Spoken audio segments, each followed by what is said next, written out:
Mi nombre es Gabriel Eismer, yo soy el director del Consejo de Medicina Interna de la Sociedad Interamericana de Cardiología, MISIAC. En esta, nuestra primera actividad formal de nuestro consejo, tengo el honor de entrevistar al doctor Santiago Levín. El doctor Santiago Levín es el actual presidente de la Asociación de Psiquiatras Argentinos, APSA. APSA es una entidad sin fines de lucro que se encuentra en la Argentina desde 1983 y tiene como socios activos a psiquiatras certificados en la Argentina y otros socios adherentes de otros campos de la salud mental. Es además APSA miembro de la Asociación de Psiquiatras Latinoamericanos y la Asociación Mundial de Psiquiatría. Bajo la presidencia del doctor Levín, APSA tomó gran protagonismo y entre múltiples desafíos le toca al doctor Levín y a su equipo lidiar con las consecuencias de la pandemia del coronavirus. Si bien no en el campo directo clínico infectológico, en un campo igualmente importante, el del efecto mental. Bienvenido, Santiago, y gracias por acceder a esta entrevista. Gracias a vos, Carlos. Quería empezar recogiendo tu opinión respecto de una frase que encontré en el website de APSA, en el documento de abril respecto de la pandemia. El documento simplemente plantea que el aislamiento sanitario no equivale a aislamiento social y por lo tanto debemos aislar al virus sin aislarnos nosotros como sociedad. Una frase muy poderosa. Quería preguntarte desde tu punto de vista, ¿cómo ves la aplicación práctica de esta frase en la sociedad en general y entre nosotros los médicos y demás personal de la salud? Bien, sí, nosotros venimos trabajando en esa línea desde hace muchos meses, antes de la pandemia. Eh, Pensamos que la pandemia, el coronavirus nos ha agarrado a todos por sorpresa. Empecemos por ahí. Quien diga que estaba preparado o que sabía lo que se venía, yo creo que falta la verdad. Grandes potencias, grandes líderes mundiales se vieron en la necesidad de eh, improvisar eh, medidas sanitarias que no estaban preparadas. No estaban preparadas. El virus, este coronavirus, tiene además la característica de venir a desnudar con mucha eficacia las fallas del sistema, no solo del sistema sanitario, sino del sistema de vida que todos estamos teniendo desde hace décadas y que tiene que ver con una falta de respeto de la ecología, con una tendencia hacia el individualismo extremo, modelo según el cual el éxito o el fracaso depende exclusivamente de características individuales y de méritos individuales. Y este virus nos coloca a todos frente a un desafío nuevo que es volver a pensar algunas cuestiones fundamentales. La necesaria cuarentena, el aislamiento social preventivo y obligatorio, como se llama en Argentina, también desnuda, digamos, nosotros nos creíamos viviendo en pleno siglo XXI con tecnologías de avanzada, con capacidad de pronosticar el futuro, de viajar a planetas lejanos, y estamos aplicando medidas de contención epidémica medievales, altamente eficaces pero altamente costosas para la sociedad. Y nosotros advertimos que el aislamiento, digamos, hay comunicacionalmente, uno de los aspectos más importantes, y yo creo poco considerado, de la crisis del coronavirus es el aspecto de la comunicación. No solo desde el punto de vista de la salud mental, que sería mi área de la psiquiatría, sino la comunicación en general. Cómo se comunica una pandemia, qué piezas de comunicación tiene que manejar un Estado nacional para conseguir que la población cumpla con las medidas sanitarias. Entonces, allí es donde nos dimos cuenta de que el aislamiento de las personas, la cuarentena, el confinamiento, el confinement en inglés, tenía que tener un mensaje que incluyera la solidaridad y el lazo social como condición también de cumplimiento de esa cuarentena. Digamos, el gran fantasma que hay detrás de todo esto es la desobediencia cívica, cuando un Estado tiene que aplicar medidas que tienen que ser cumplidas por todo el mundo. No hay ejércitos que puedan salir a la calle a hacer cumplir a millones de personas la cuarentena. Entonces, el mensaje que nosotros pensamos más eficiente y eficaz en este momento es proponer aislamiento en relación a distanciamiento personal, pero no aislamiento social, no aislamiento subjetivo. Sí, la solidaridad, sí, el establecimiento y mantenimiento de lazos con el vecino, con el prójimo, con el próximo, con los familiares, con los más viejos, con las personas en grupos de riesgo. Y respondiendo a tu pregunta, con perdón de la larga digresión, la estrategia principal para poder sostener un aislamiento del virus, pero no de las personas, es el mantenimiento de la capacidad de pensar. En crisis de esta magnitud es fundamental que quienes tenemos una función de liderazgo modesta, todos los médicos somos líderes comunitarios por definición, y los que estamos en algún rol institucional un poquito más, pero cada médico y cada médica es un líder por definición de la sociedad y es escuchado. Necesitamos promover el mantenimiento de la capacidad de pensar, para lo cual se necesitan como mínimo dos cosas. Uno, serenidad. Muchos medios masivos de comunicación van en contra, algunos, digamos, las campañas de fake news y de trolls, etcétera, etcétera, atentan contra esta serenidad. Y el otro elemento de la capacidad de pensar es mantener encendido el pensamiento crítico, poder distinguir información útil de inútil, verdadera de falsa. Entonces, por este camino nosotros iniciamos una campaña de comunicación hacia la comunidad, invitando a la serenidad, al pensamiento crítico, al mantenimiento de la capacidad de pensar y a la concepción de que somos todos un conjunto que nos tenemos que salvar, no uno por uno, sino todos en conjunto. Perfecto. Me voy a montar sobre este concepto, Santiago. La serenidad es algo que es difícil de sostener en la línea de batalla. Y pienso ya no tanto en la comunidad, sino en el microcosmos de los empleados de la salud mental y de la salud en general. Tenemos que atender directamente a los pacientes, particularmente aquellos que toman cuidado directo de pacientes con coronavirus o quienes son sospechosos de tenerlo. Entonces pienso en enfermeros y en médicos que lidian día a día con esta circunstancia tan especial. Y me pregunto si en tu experiencia o en la de tus colegas en el campo de la psiquiatría o incluso psicólogos afiliados, si han reconocido un cierto patrón común de tanto gatillos para síntomas psicológicos o psiquiátricos como la expresión clínica de aquellos gatillos. Esto es, cuáles son los síntomas fundamentales que han notado en la comunidad de la salud respecto de estar presente en un momento donde la serenidad no es siempre posible. Sí, es una excelente pregunta que te agradezco mucho. En primer lugar, cuando uno llama a la serenidad es porque la serenidad no está. Claramente, estamos como, digamos, haciendo una especie de conjuro intentando recuperarla entre todos. En primer lugar, me parece importante decir que estas son épocas de zozobra para todos. No tiene ningún sentido pintarlo con un optimismo excesivo. Este es un momento de crisis para el personal de salud, que se siente más presionado que nunca para responder. Entonces, pintarlo con un excesivo optimismo sería un error.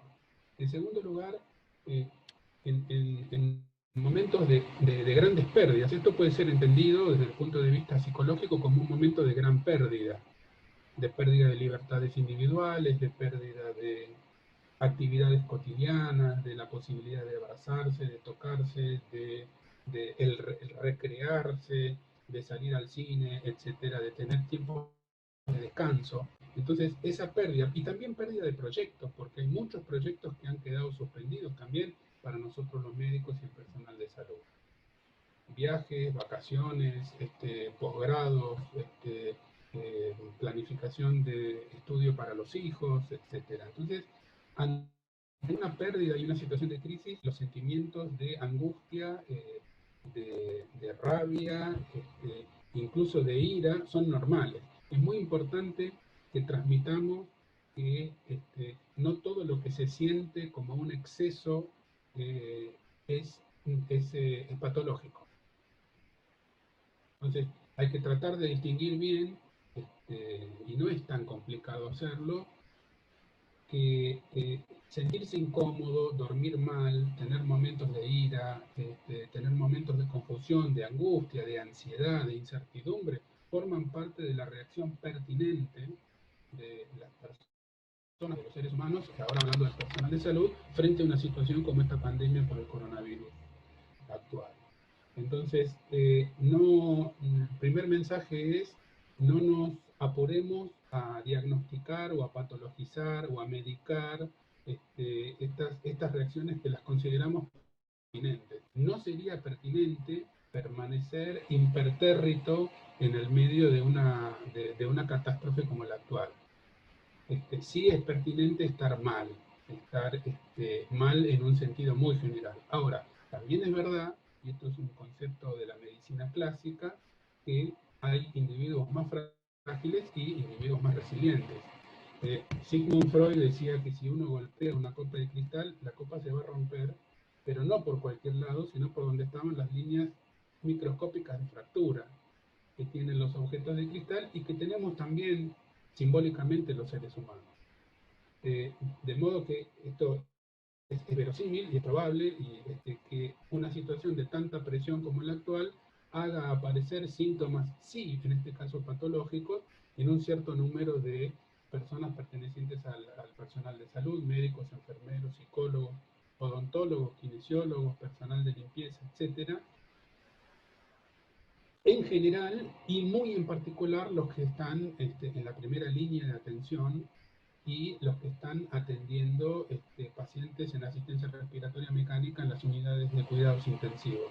En la experiencia del hemisferio norte, sobre todo europeo, que es la primera que nosotros tenemos, la más antigua para observar, pues los informes sobre China son poco conocidos, hay una particular necesidad de contención psicológica y emocional del personal que atiende las unidades de terapia intensiva, los pacientes con asistencia respiratoria mecánica, donde hay muchos desbordes emocionales ante las muertes, ante la impotencia, etc. En general, los médicos no estamos bien entrenados para aceptar nuestros límites y para trabajar con la frustración.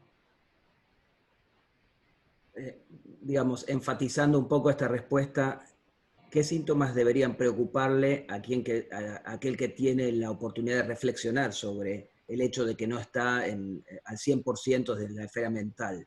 ¿En qué contexto uno diría, bueno, creo que esto me ha sobrepasado, es momento de consultar con alguien? Bueno, recurriendo, digamos, volviendo 2 tracks para atrás, esto que me propones contestar tiene como condición previa la capacidad de pensar.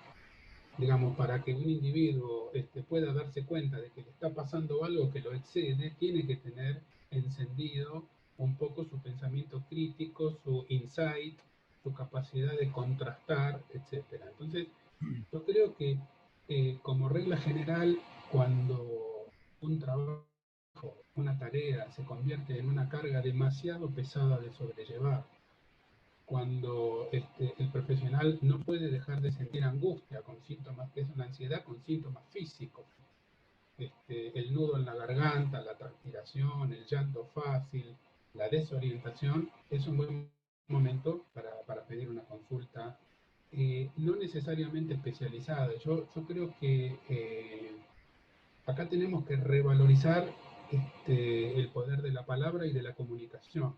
No es necesario tener un psiquiatra muy sofisticado todo el tiempo. Digamos, el médico clínico es un médico muy preparado para manejar situaciones de desborde emocional, situaciones de muerte, la transmisión de malas noticias. Es todo un capítulo de la medicina, cómo transmitir una mala noticia, los médicos internistas lo saben mucho mejor que los psiquiatras.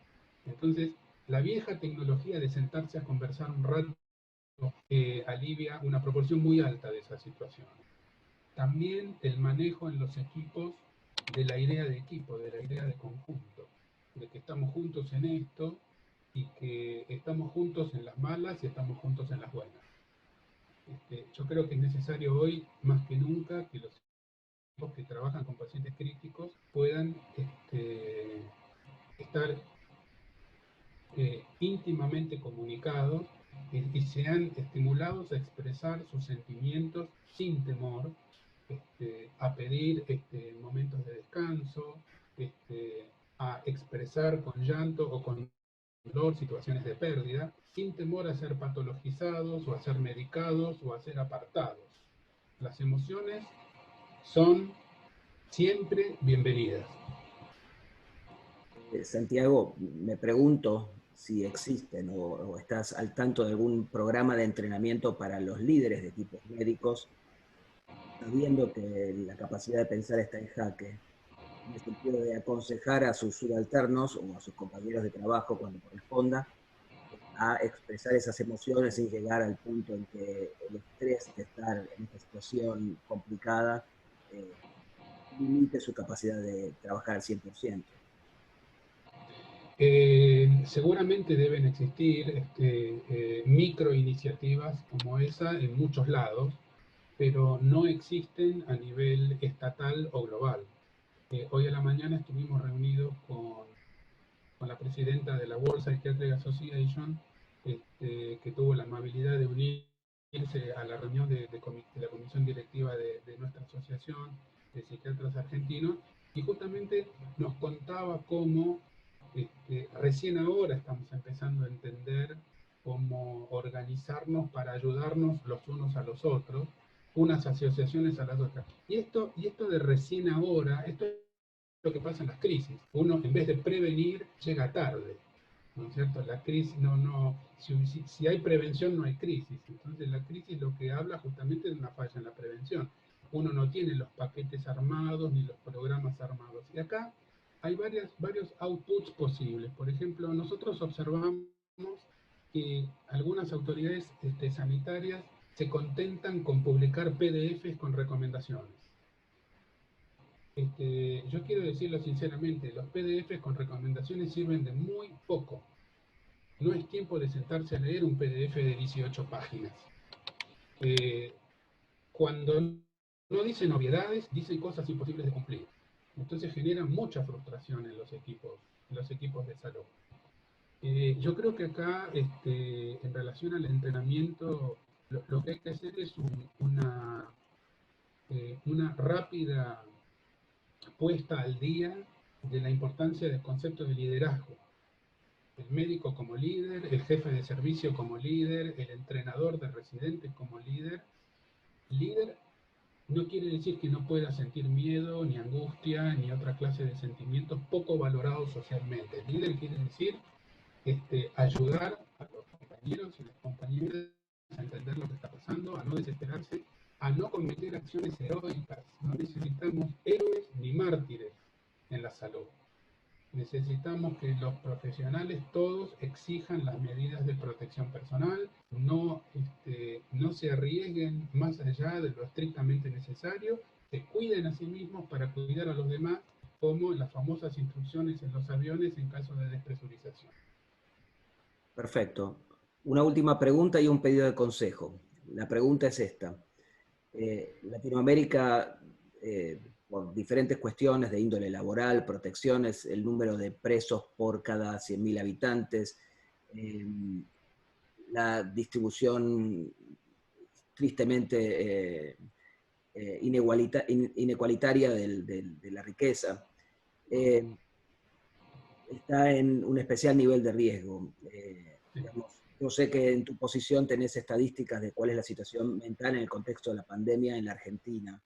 No sé si has tenido la oportunidad de hablar del tema con otras entidades afiliadas a la Asociación de Psiquiatras Latinoamericanos. ¿Sabés cómo está la situación en otros países del Cono Sur, sobre todo, y en América Central, México? Sí, hay una situación también de mucha sensibilidad diplomática que se ve con cada declaración de jefes de Estado en el Cono Sur, cuando algún jefe de Estado osa comparar sus números con los del país de al lado, al día siguiente repercusiones, así que estamos todos de alguna manera compelidos a ser prudentes con esto, pero se puede ver, es como una especie de experimento epidemiológico a gran escala, se va a poder hacer en el futuro sin dudas, ahora es un poco pronto, pero se puede ver igual hoy por hoy la diferencia en el impacto proporcional de infectados y de muertos en los países del sur, de América del Sur, del Cono Sur, en función del diferencial en la aplicación de distintas medidas sanitarias. En el caso de Brasil, donde el día de ayer, 8 de mayo, hubo más de 700 muertes en un solo día, cual es un récord continental muy preocupante, porque además con riesgo de espiralización. Y el otro extremo sería la Argentina, que tiene una curva muy achatada, pero al mismo tiempo una situación social difícil de sostener y una economía prácticamente detenida. Entonces, llegamos siempre al punto del síndrome de la frazada corta, como decimos en medicina, ¿no? Si uno se tapa la cabeza, se tapa los pies. ¿Cómo hacer con tanta cantidad? A ver, Gabriel, cuando nosotros íbamos a la facultad, para cualquiera de nosotros, la palabra coronavirus hace referencia a un virus que produce un resfrío común. Entonces, esto es lo que nos enseñaron: el rinovirus, el coronavirus, etc. Solamente virólogos muy especializados podían entender qué es lo que se estaba esperando desde el mundo salvaje. Esto nos ha tomado muy de sorpresa, ¿no? Y las consecuencias en Latinoamérica van a ser muy, muy fuertes, porque vivimos en una región donde la economía informal es enorme. En este momento el efectivo escasea. Los trabajos informales no pueden llevarse a cabo, que son los que hacen los cartoneros, los que reciclan materiales reciclables. Nosotros en Argentina usamos la palabra changa, que quiere decir trabajito de poca importancia, el jardinero, el piletero. Eso es una parte muy importante de la economía de las familias en Argentina, y en este momento está en suspenso. El Estado está asistiendo mucho, pero ¿qué va a pasar? ¿No?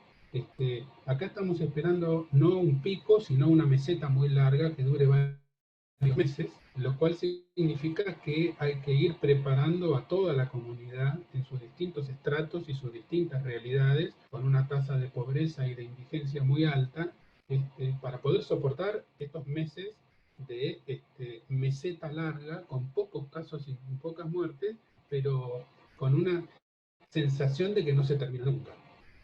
Entiendo. Y aquí va el pedido de consejo del presidente de la Asociación Psiquiátrica de Psiquiatras Argentinos a los colegas y a otro personal de la salud.